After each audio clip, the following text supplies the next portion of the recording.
स्वागत है आपका E2E क्लासेस में। आज हम बात करेंगे AEC हिंदी के पूरे सिलेबस के बारे में। सिलेबस क्या है और उस सिलेबस के आधार पर आपके किस यूनिट से किस तरह के प्रश्न बन रहे हैं, इन सब की संपूर्ण चर्चा आज इस वीडियो में। तो चलिए बिना समय गवाए शुरू करते हैं।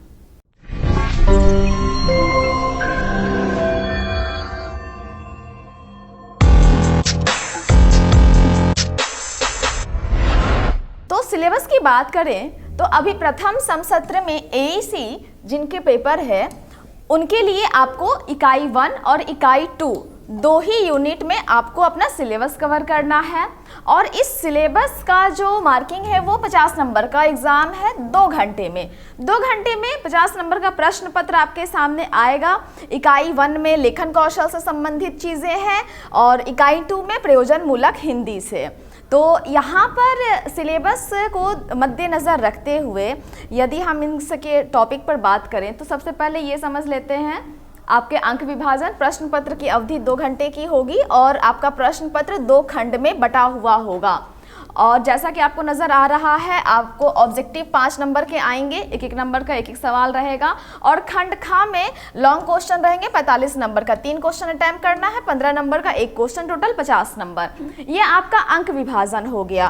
तो इस यूनिट के आधार पर यदि आपके प्रश्नों का अनुमानित प्रश्नों की बात करें तो आप देखिए लेखन कौशल के अंतर्गत लेखन अर्थ है, विशेषताएं हैं, महत्व, प्रकार, मीडिया लेखन और मीडिया लेखन के अंतर्गत ही समाचार, संपादकीय, फीचर, संपादक के नाम पत्र इत्यादि और संवाद लेखन और जीवन वृत्ति जिसे हम बायोडाटा कहते हैं, ये सब कुछ आपके यूनिट 1 में समाहित किया गया है, इतने टॉपिक।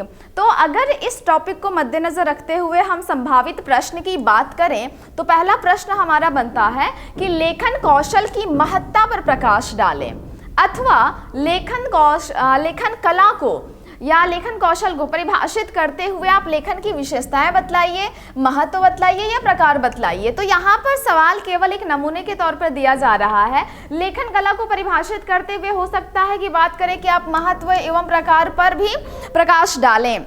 किसी भी तरह से सवाल को पलट सकता है, अर्थात लेखन कला को मद्देनजर रखते हुए इन 3 बिंदुओं पर हमें अपनी तैयारी पूरी करनी होगी। तो इस तरह से एक तो सवाल बन सकते हैं। दूसरा सवाल बनता है समाचार लेखन से आप क्या समझते हैं, विस्तृत चर्चा कीजिए, क्योंकि आपका वहां पर मीडिया लेखन जब ये दे रहा है और इसी मीडिया लेखन के अंतर्गत समाचार भी पहला पॉइंट है, तो समाचार लेखन और संपादकीय लेखन कैसे होता है इसके बारे में पूरी जानकारी लेनी होगी। तो इसी तरह से तीसरा सवाल बनता है संपादकीय लेखन पर विस्तृत चर्चा करें। और जब हम बात करते हैं ना कि विस्तृत चर्चा करें, किसी भी टॉपिक के पीछे अगर ये लिखा होता है तो इसका तात्पर्य होता है कि उसमें जितनी भी संभावनाएं हैं, जितने भी तरह से उसके बिंदु को कवर किया जा सकता है, उसके टॉपिक को आप सजा सकते हैं आंसर के पैटर्न में, आंसर के फ्रेम में, तो ये काफ़ी अच्छा रहेगा। इसीलिए यहाँ विस्तृत चर्चा करके हम सभी तरह की संभावनाओं को प्रश्न में समाहित कर लेते हैं। अगला सवाल है फीचर लेखन से आप क्या समझते हैं, विस्तार से विवेचन करें। फीचर लेखन से संबंधित सारी चीज़ें। फिर संवाद लेखन की विशेषताओं पर प्रकाश डालें, क्या क्या विशेषता है, किस तरह के गुण को और अवगुण को इससे दूर रखना चाहिए, किस तरह की चीज़ें रहनी चाहिए, सब संवाद में है। संपादकीय पत्र का एक उदाहरण दें। अब देखिए संपादक के नाम पत्र एक टॉपिक है, तो हो सकता है कि आपके प्रश्न पत्र में कोई एक विषय दे दे कि आप इस विषय पर संपादक को पत्र लिखिए। तो यहाँ केवल उदाहरण के तौर पर संपादकीय पत्र का एक उदाहरण प्रश्न में अंकित है।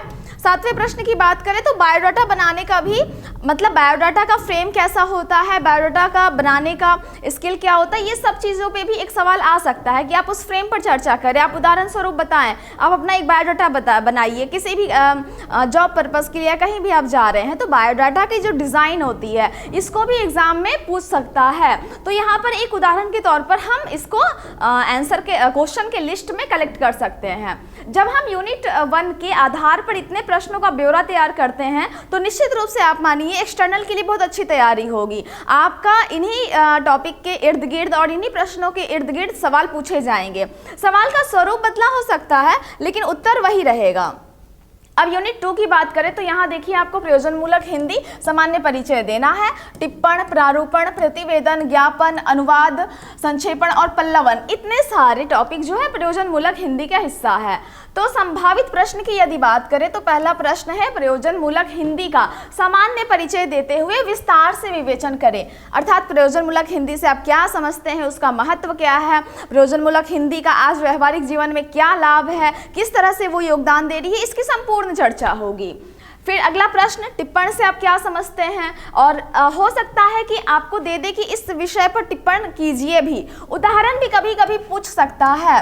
तो हम अभी जो चर्चा कर रहे हैं इसके आधार पर उन संभावनाओं को अंतिम छोर तक पहुंचने की कोशिश कर रहे हैं कि अंततः किस तरह के प्रश्न का निर्माण हो सकता है और किस तरह के प्रश्न हमारे प्रश्न पत्र पे आ सकते हैं एग्जाम में, खास करके एक्सटर्नल को लेकर।